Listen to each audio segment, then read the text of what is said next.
In 2009, I was dating this girl whose parents were millionaires. They had worked very hard together to build an empire and buy land and real estate and do all those kinds of things so that in their early 60s, they were millionaires. I'm not exactly sure how much money they were worth, but I do know, because it's a matter of public record, because her father and I teach for the same institution, that at the time he was making $70,000 a year. So it's not from wages, it's from other things.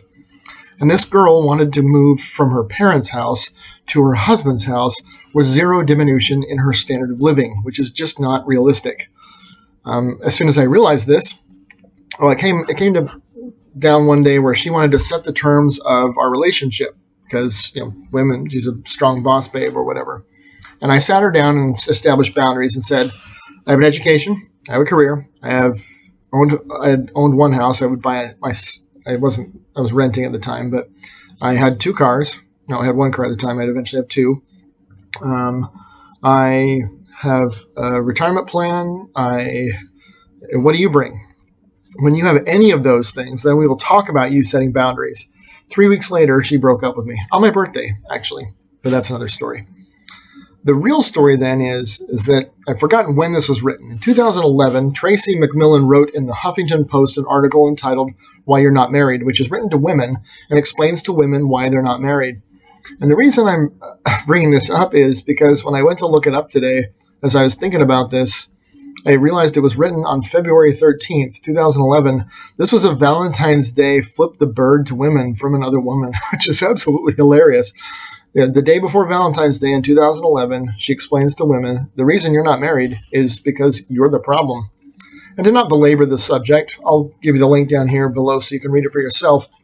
What it basically boils down to is she excoriates women for going after things that are not valuable and focusing on valuables rather than on values, and admonishes women to pick a man based on their character and not on these asinine juvenile attitudes that primarily drive the mate selection process in our world. And it's even worse now, 12 years later, which is why I'm bringing this up. She says this.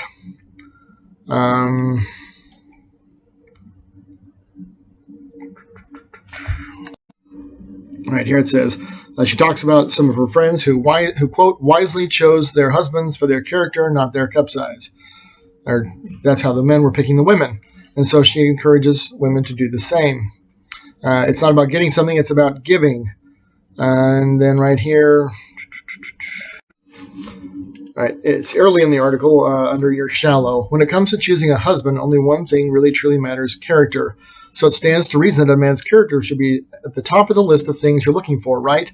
But if you're not married, I already know it isn't. Because if you were looking for a man of character, emphasis in the original, you would have found one by now. Men of character are by definition willing to commit. So, if you were single this Valentine's Day, if you're a single woman, if you can't find a guy, the problem is not the men, the problem is you. And I recommend this article to you because it's written by two women, for Valentine's Day 12 years ago. And instead of helping you, it's gotten worse. In fact, I've had one healthy relationship since this article came out. That was in 2012.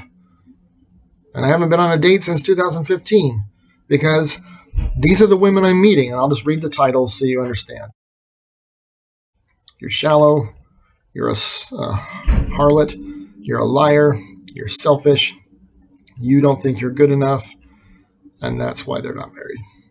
Anyway, happy Valentine's Day. And do a little introspection. It might help.